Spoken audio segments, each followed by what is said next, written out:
আমি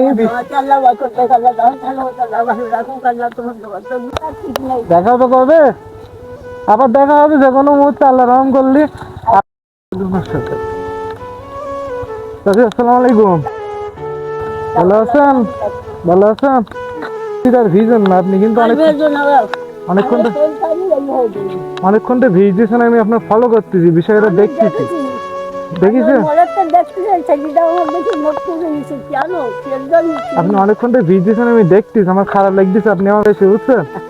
এখন আর আপনার বাসার যে সমস্যাটা বলেছেন, ওটার জন্য আমি যে টাকাটা দিয়েছি, টাকাটা যেন ভেজে না, বুঝছেন। বাসায় গিয়ে আগে দেখে না আপনার আপনার দেখাশুনো করে না ঠিক করার, এটা গিয়ে আগে টিন ঠিক করে নেবেন। টিন ঠিক করে নিলে বাসে যেন পানি পড়ে না, ওই টাকা যেন বাজে খরচ করবেন না, আগে টিন ঠিক করবেন। ওই টাকাটা দিয়ে টিন ঠিক করবেন। আর যে টাকাটা এখন দিচ্ছে, এটা আপনার এটা দিয়ে আপনি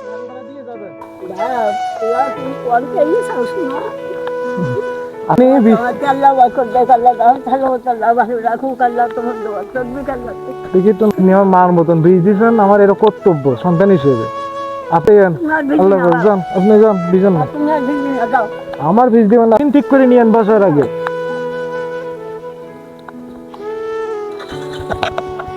আসলে এই জিনিসটা হয়েছে কি, ওনার ছেলে মেয়ে সবকিছু আছে, কিন্তু ওনার ছেলে মেয়ে ওনাকে দেখেন। জি মা, দেখা হবে কবে, আবার দেখা হবে যে কোনো মুহূর্তে, আল্লাহ রহম করলি। আপনি আপনি আর ভিজেন না, ফুল ভিজে গেছেন। আপনি কিছু খাবেন? আচ্ছা, খাওয়া দাওয়া করেছেন দুপুরে? আচ্ছা, তো সাবধানে যান তাইলে। আল্লাহ হাফেজ। আচ্ছা, আমার ভিজেন চিন্তা করছিলেন, আপনি ভিজেন না। আসলে উনি এতটা অসহায়, আমি 2 কিলোমিটার ওনারা ফলো করছি। উনি বৃষ্টি বৃষ্টি দেখি যাচ্ছে রাস্তায় দিয়ে, কিন্তু কারো কিছু। তা আমি ওনাকে দাঁড় করে আর কি ওনার সাথে একটু কথা বললাম, যে কিসে কি সমস্যা, সেই বিষয়টা নিয়ে আমি ওনার সাথে কথা বললাম। তা কথা বলে আমি যেটা বুঝলাম, ওনার ছেলে মেয়ে সব কিছু আছে, কিন্তু তারা তারা ওনাকে দেখে না। তার বাসায় এত পরিমাণ টিন ছিদ্র হয়ে গেছে যে সেই টিন দিয়ে পানি পড়তেছে বাসায় সব সময়। তার মানে মানুষের অবস্থা কতটা খারাপ না হলে মানুষ এই যে বৃষ্টি বৃষ্টি এখন এভাবে ঘুরে বেড়ায় এই বৃষ্টি মাথায়। আমরা ভিজতেছি আমাদের এটা, তারা ভিজতেছে তাদের কষ্টে।